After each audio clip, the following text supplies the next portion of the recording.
Salut et bienvenue pour Film au Pif. Bienvenue pour ce nouveau numéro du Film au Pif, mais avant de commencer, je voudrais juste pousser un petit coup de gueule concernant deux nouveaux formats d'image dont nous gratifie ce fameux moteur de recherche que tout le monde connaît et qui s'appelle Google. Je veux bien sûr parler du format AVIF et surtout du format WebP. Alors en soi, c'est pas tellement le fait qu'il y ait deux nouveaux formats d'image qui me dérange, puisque ce sont a priori deux formats d'image qui ont été inventés pour proposer une meilleure compression tout en gardant une qualité supérieure d'image. Donc sur le papier, c'est quelque chose de plutôt bien. Le problème, c'est qu'ils sont en train de remplacer tous les anciens formats, qui étaient par exemple le JPEG ou le PNG, par ces deux formats-là. Ce qui fait que pour quelqu'un comme moi, qui fait des vidéos sur YouTube et qui a besoin d'agrémenter un petit peu ses propos avec des images des films ou simplement des affiches de films, ça devient beaucoup plus compliqué de réussir à les choper parce que moi en fait si vous voulez j'ai un vieux logiciel, une vieille version de logiciel de montage qui me va très bien mais qui ne prend pas en compte ces deux formats. Ce qui fait que à chaque fois que je clique sur une image, j'ai droit à un WebP qui me sert strictement à rien du tout. Le problème, c'est qu'on trouve beaucoup moins facilement qu'avant les formats JPEG ou les formats PNG. Alors, on en trouve, mais ça demande beaucoup plus de temps de recherche, et c'est pas forcément en plus les meilleures images. Alors, les meilleures images, j'imagine qu'il y a des boîtes qui ont payé pour avoir les droits de les diffuser, et elles les partagent plus, ou alors elles les partagent dans ces formats-là, ce qui fait que moi, ça m'handicape beaucoup pour mes vidéos, et je trouve ça extrêmement pénible, je vous le cache pas. Bon voilà pour le petit coup de gueule, maintenant on va pouvoir passer à l'épisode du jour. Bien sûr, pas avant de vous avoir rappelé rapidement le concept du film au pif, en tout cas pour les nouveaux qui découvriraient ce format, qui consiste simplement à piocher un film au hasard dans les étagères qui sont là ou dans les étagères qui sont là, et essayer de vous en parler, de le pitcher comme ça rapidement de mémoire, pour vous donner envie de voir le film. Et peut-être, pourquoi pas, vous apprendre quelques anecdotes sur le tournage, des trucs comme ça, quoi. Et pour respecter la coutume, le traditionnel petit pari qui veut que j'essaye de deviner l'année du film que je vais piocher. Et donc là, je vais dire, 1996. Donc c'est ce qu'on va voir tout de suite, et on va piocher, allez, mettons par là. Là. Et on pioche Platoon. Waouh, là il y a du gros morceau quand même. Alors, Platoon. Alors là, il s'agit d'un véritable film culte, qui fait vraiment partie de ces films intouchables. Donc il va s'agir de ne pas vous raconter n'importe quoi, parce que là, j'ai pas le droit à l'erreur, si vous voulez. Donc un film qui parle de la guerre du Vietnam. Alors des films sur la guerre du Vietnam, il y en a quand même eu pas mal, on va dire, à travers les époques, mais je dirais qu'il s'en détache trois que tout le monde connaît par cœur et qui font partie des films cultes et intouchables. Le premier serait Apocalypse Now de Francis Ford Coppola, le deuxième serait Full Metal Jacket de Stanley Kubrick, et le troisième, c'est Platoon de Oliver Stone. Donc vous comprenez bien que celui-là, il met la pression un peu. Film culte donc de 1986, d'une durée de 1h54, et qui va nous parler un petit peu de la guerre du Vietnam, vue par un personnage qu'on va dire idéaliste, interprété par Charlie Sheen. Alors Charlie Sheen, tout le monde le connaît, je pense, ne serait-ce que pour son rôle de Topper Harley dans la série des Hot Shots, ou alors peut-être dans la série télé Mon Oncle Charlie. Mais bon, il a joué dans tout un tas d'autres gros films, même certains très gros, comme Wall Street par exemple, ou je sais plus, il y en a beaucoup, il y a Terminal Velocity aussi, il y en a eu beaucoup, quoi. Parce que c'était quand même une grosse star dans les années 80, et surtout début 90, jusqu'à fin 90, et puis après, toujours le même problème d'addiction à des substances illicite, on va dire, qui fait que il s'est un petit peu cramé les ailes, parce que il a commencé à devenir ingérable, incontrôlable, et puis les producteurs pouvaient plus tellement lui faire confiance non plus. Donc là, à l'heure actuelle, Charlie Sheen, il est un petit peu l'ombre de lui-même. On pourrait aussi ajouter que c'est le fils de Martin Sheen, qui est aussi une énorme star à Hollywood, et qui joue justement un petit peu le même type de rôle dans Apocalypse Now de Francis Ford Coppola. Donc quelque part, la boucle est bouclée. Alors, bien sûr, le casting ne se compose pas que de Charlie Sheen, puisque je dirais même qu'à l'époque, il n'était pas tellement connu. Je pense que c'est justement ce film qui en a fait une star, mais il est quand même accompagné d'autres acteurs qui, certainement eux aussi, sont devenus de grosses stars, en partie grâce à ce film. Je pense notamment à Willem Dafoe, par exemple. Willem Dafoe, que vous connaissez aussi, sûrement pour son rôle dans le Spider-Man de Sam Raimi, où il jouait le rôle de Norman Osborn, aka le bouffon vert.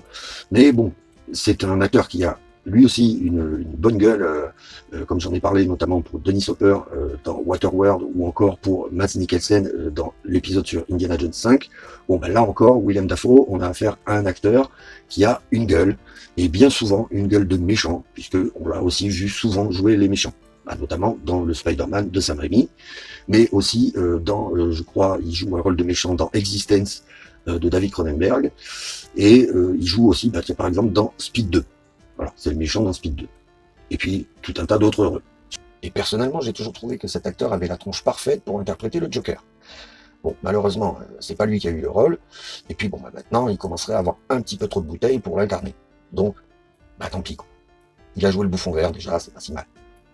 On va aussi avoir Tom Berenger, ou Tom Berenger, je sais pas trop comment il faut le dire, qui ici joue un des 3 rôles principaux, donc avec Charlie Sheen et Willem Dafoe, et exceptionnellement, c'est pas Willem Dafoe qui joue le méchant, mais ce serait plutôt Tom Berenger, justement. Le moins qu'on puisse dire, c'est que, clairement, avec son maquillage de balafre sur le visage et son air assez sérieux, il fait quand même bien flipper dans ce film-là. Il est parfait. Et je dirais même que ça a dû lui fermer pas mal de portes par la suite pour sa carrière, parce qu'on a dû lui proposer que des rôles dans cette veine-là. Et malheureusement, sa carrière a été quand même jalonnée derrière de films un petit peu pourraves, genre de trucs qui sortent directement en vidéo, ou alors des seconds ou troisième rôles, souvent pour des agents du FBI, ou enfin voilà, et personnages assez pète-bonbons quand même, et qui inspirent pas vraiment la confiance. Et malheureusement, je ne pense pas que ce soit ce à quoi il aspirait pour sa carrière, mais bon, c'est comme ça. Et puis voilà. Alors, il me semble qu'il avait joué dans un des Substitutes, mais je sais plus lequel, parce que je crois que le premier c'était James Belushi, donc là ça doit être le Substitute 2, ou peut-être le 3, je sais plus trop. Enfin voilà quoi, vous voyez le genre de film dont il a dû se contenter, malheureusement. On avait aussi pu le voir dans ce polar polaire, avec Sylvester Stallone, qui s'appelle Detox, je sais plus le titre en français, qui était pas un super grand film. Bon, c'était un petit polar, un truc assez alambiqué, avec une fin qui... Enfin voilà, je peux pas vous raconter la fin, parce que on sait jamais, peut-être qu'un jour je le piocherai, je crois que je l'ai, mais c'est ni le meilleur film de Sylvester Stallone, et encore moins le meilleur film de Tom Berenger, puisque là, il a carrément un tout petit rôle, enfin, un rôle de second, même peut-être de troisième plan, en fait. Donc voilà. Mais revenons de ce pas à de la qualité, et donc revenons à Platoon.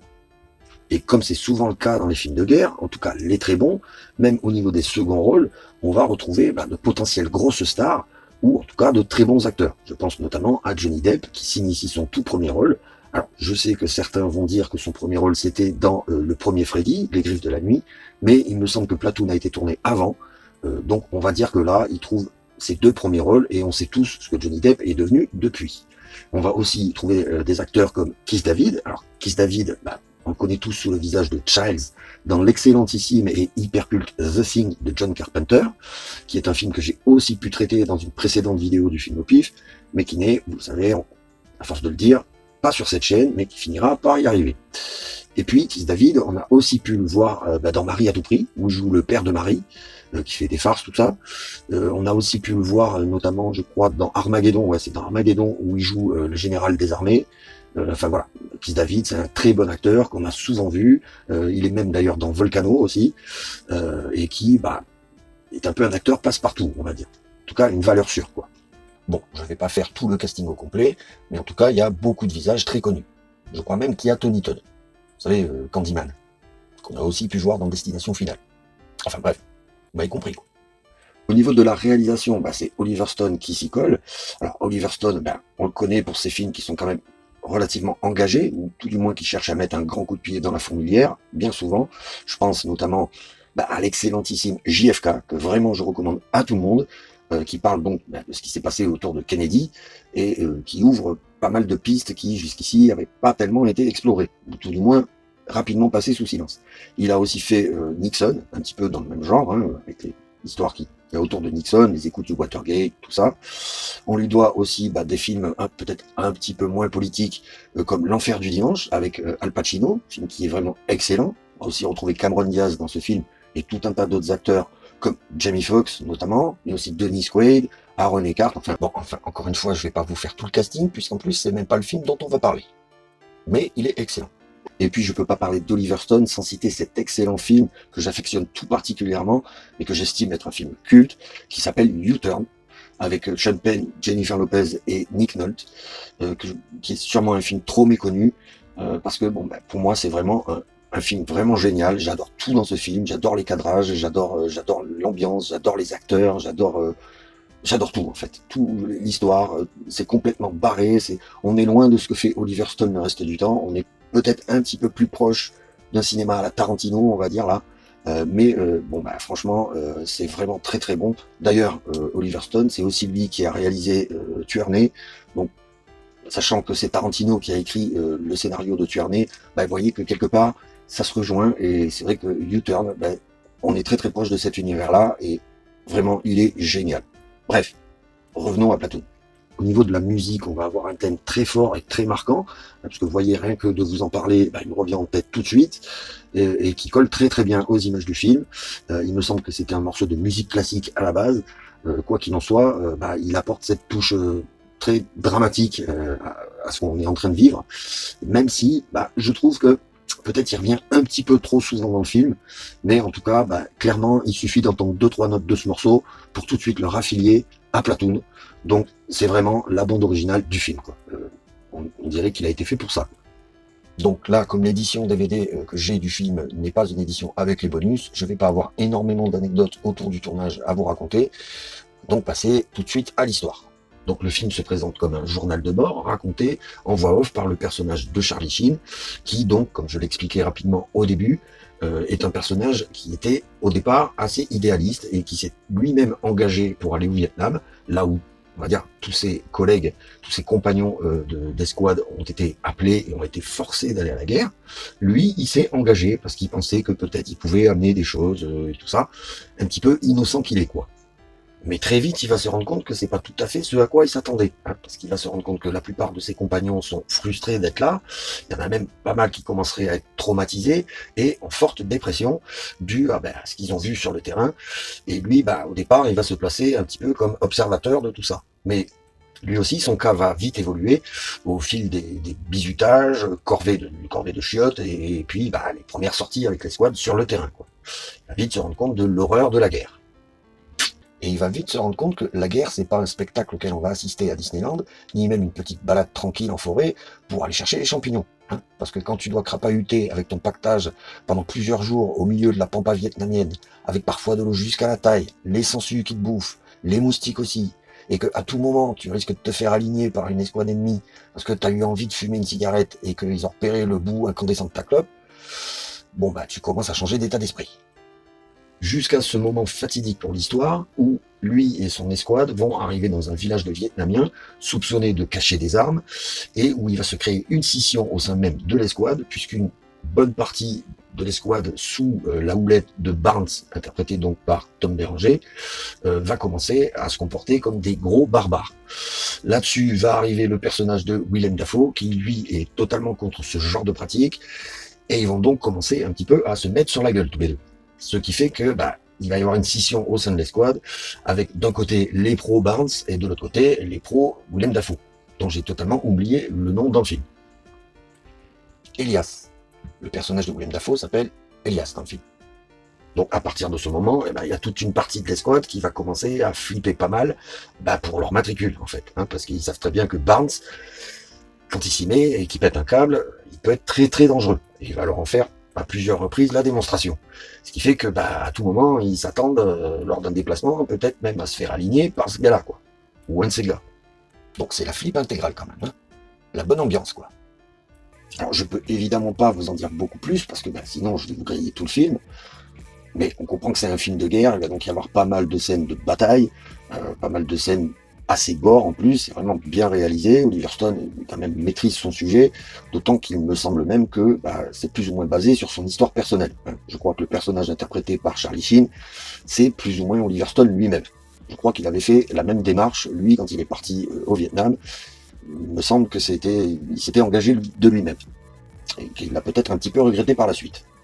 Tout du moins, ça lui a servi pour nous faire ce film.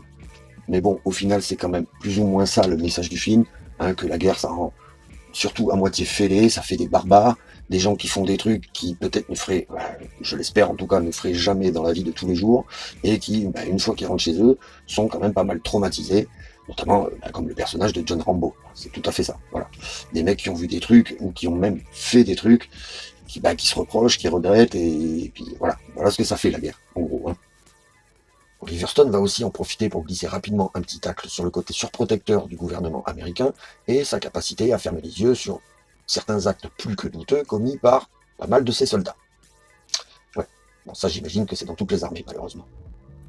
Bon bah voilà ce que je pouvais vous dire sur ce monument du cinéma qui est Platoon, qui est un film que je pense que tout le monde devrait au moins voir une fois, et je pense que quand vous l'aurez vu une fois, vous aurez certainement envie de le revoir plusieurs fois, mais bon, déjà au moins une fois, parce que pour moi c'est un film qui devrait faire partie de la culture générale, au même titre que certains bouquins qu'on apprend à l'école, ou voilà, certaines chansons que tout le monde connaît. Bon bah Platoon, il faut l'avoir vu quoi, voilà, c'est clairement. Je dois aussi encore une fois reconnaître ma défaite, puisque j'avais misé sur un film de 1996, et que là c'est un film de 1986. Ça fait carrément 10 ans dans le museau, donc clairement, je m'incline. Donc j'en arrive à ce moment où je vais remercier tous ceux qui sont allés jusqu'au bout de cette vidéo, en espérant que vous l'avez appréciée et qu'elle vous aura donné envie de voir le film. Même si c'est vrai que j'avais pas beaucoup d'anecdotes à vous raconter autour du film, bon, j'espère que le petit pitch que je vous en ai fait vous aura donné envie d'y jeter un œil. En tout cas, ça reste et ce sera toujours le but du film au pif. Si vous avez aimé cette vidéo, et peut-être pourquoi pas les autres vidéos, et le film au pif dans sa globalité, n'hésitez pas à vous abonner, à partager, à commenter, à en parler autour de vous, histoire de faire grandir la chaîne, tout simplement. Le petit pouce qui va bien, la petite cloche, tout ça. Ce qui m'amène à vous dire à bientôt pour un prochain numéro du film au pif. Tchou!